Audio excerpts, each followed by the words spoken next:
Assalamualaikum warahmatullahi wabarakatuh. Pendidikan e-sport di Indonesia. Dharma Ridho Pangestu dan Muhammad Ilham.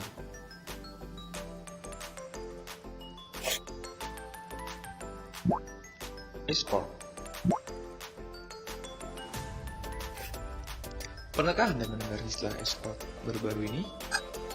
Ya, e-sport adalah istilah dalam olahraga elektronik yang merupakan istilah untuk kompetisi permainan video game multiplayer secara online.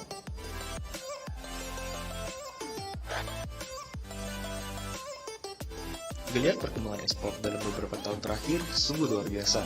Bahkan Presiden Jokowi pun menanggapi dengan memberikan pernyataan bahwa sudah sebaiknya pendidikan e-sport diharapkan mampu masuk ke dalam dunia pendidikan di masa mendatang, terutama untuk generasi milenial.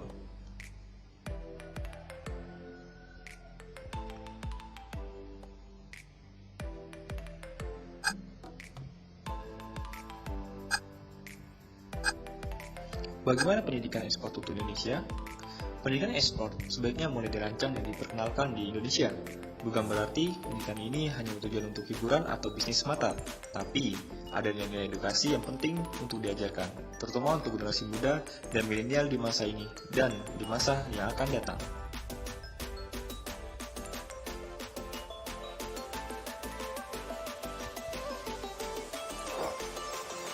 Pendidikan e-sport yang baik dan yang utama adalah memberikan motivasi kepada player atau pemain untuk apa mereka bermain game, tujuan apa yang hendak mereka raih dan bagaimana cara meraihnya.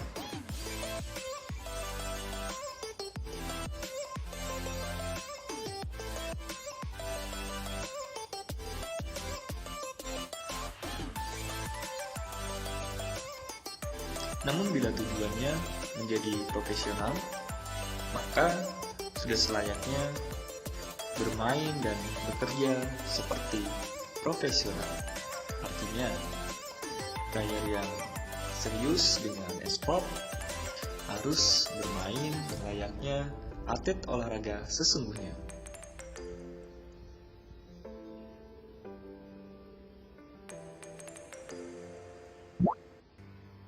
Pendidikan e-sport tidak hanya sekedar bermain game, akan lebih baik dan berguna bila mempelajari seluk-beluk proses pembuatan game, pengembangan atau menciptakan game, pemasaran bisnis game e-sport, penelitian, seminar, serta bentuk edukasi lain yang dapat dielaborasikan dengan e-sport.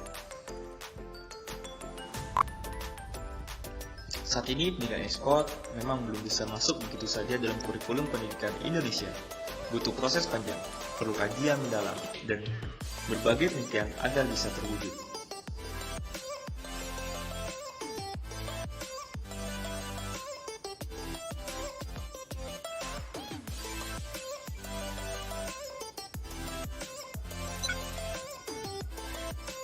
Pendidikan e-sport bisa dimasukkan ke dalam kegiatan ekstrakurikuler sekolah, tentu saja dengan pembinaan yang berpengalaman dan mampu mengajarkan ilmu e-sport dengan baik dan profesional. Kompetisi antar pelajar dan turnamen antar daerah pun dapat terwujud dalam bidang ini.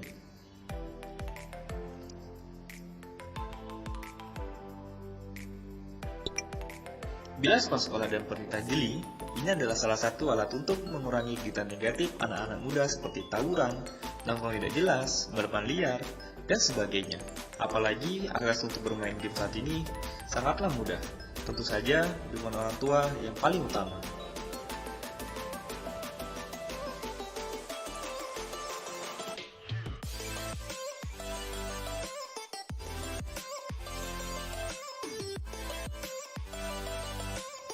Terlebih saat ini, tidak sedikit anak muda yang memilih berkarir dalam industri e-sport.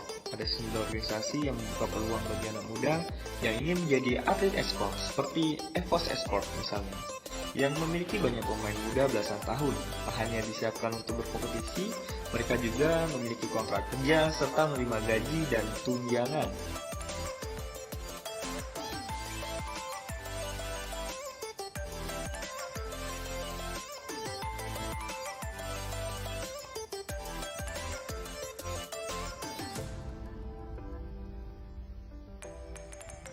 Memang tidak dapat dipungkiri, perkembangan e-sport di Indonesia sudah sangatlah maju. Bahkan pemerintah Indonesia juga telah resmi mengukuhkan Asosiasi Olahraga Elektronik Indonesia atau yang disingkat IESPA. Tapi, apakah sudah sesuai dengan kurikulum pendidikan kita? Apakah sudah?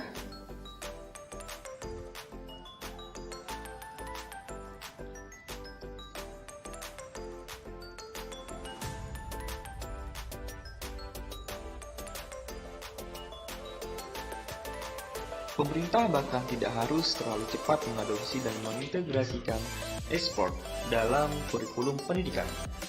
Tindakan ini bukan memperbaiki kualitas pendidikan di Indonesia, tetapi sebaiknya akan menjadi musibah bagi dunia pendidikan karena tidak semua hasil teknologi yang kini hadir akan membuat suatu bangsa menjadi lebih baik, tetapi sebaliknya menjadi bangsa yang lalai, lemah dan mudah dihancurkan. Mari kita berpikir dan bertindak lebih cerdas dan rasional dalam mengadopsi teknologi termasuk e-sport.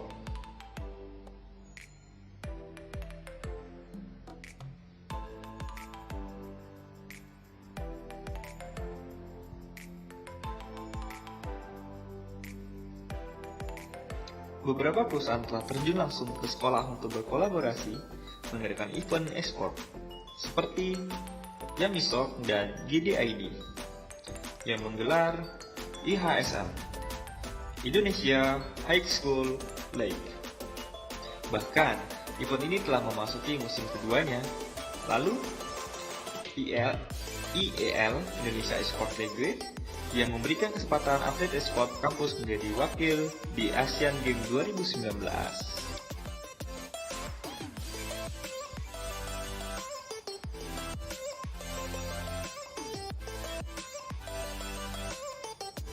Jadi, program e-sport tidak hanya menyiapkan atlet-atlet e-sport, tapi tenaga kerja yang punya keahlian siap pakai di sektor lain dalam industri e-sport. Bahkan diketahui dari polling internal sebuah sekolah di Amerika, bahkan seperempat dari 75 murid punya minat berbeda atau tidak ingin jadi atlet e-sport. Beberapa yang ingin membuat website, menjalankan aktivitas sosial media sebagai observer, manajer tim, jurnalis, dan lain-lain.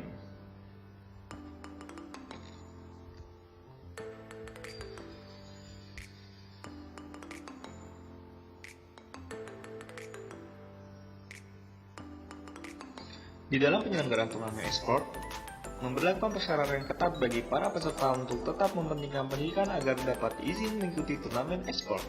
Mereka harus membuat surat pernyataan, mendapat izin orang tua, dan juga dari sekolah, serta menjaga nilai mata pelajaran sesuai standar yang memuaskan, atau untuk menuntaskan untuk naik kelas atau lulus.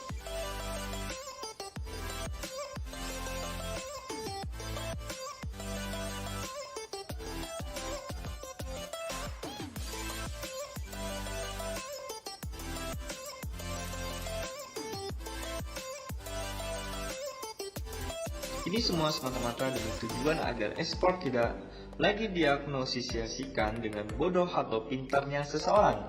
Siswa mampu tetap berprestasi di pendidikan formal sekaligus mempertontonkan bakat profesionalnya yang selama ini belum punya sasaran pelampiasan.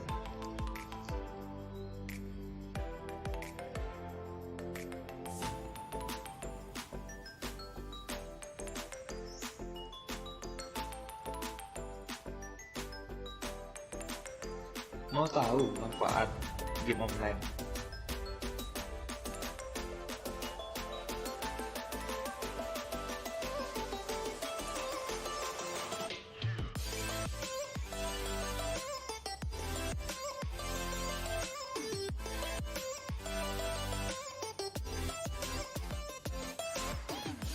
Manfaat game online.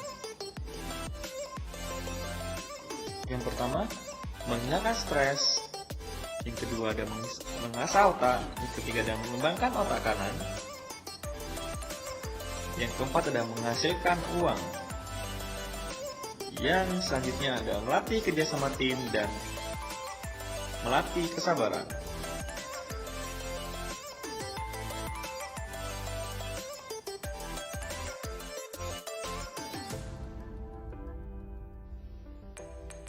Kuy buat bangga bangsa Indonesia dengan ekspor. Sekian dari kami. Jika ada salah, kami mohon maaf. Pada Allah kami mohon ampun.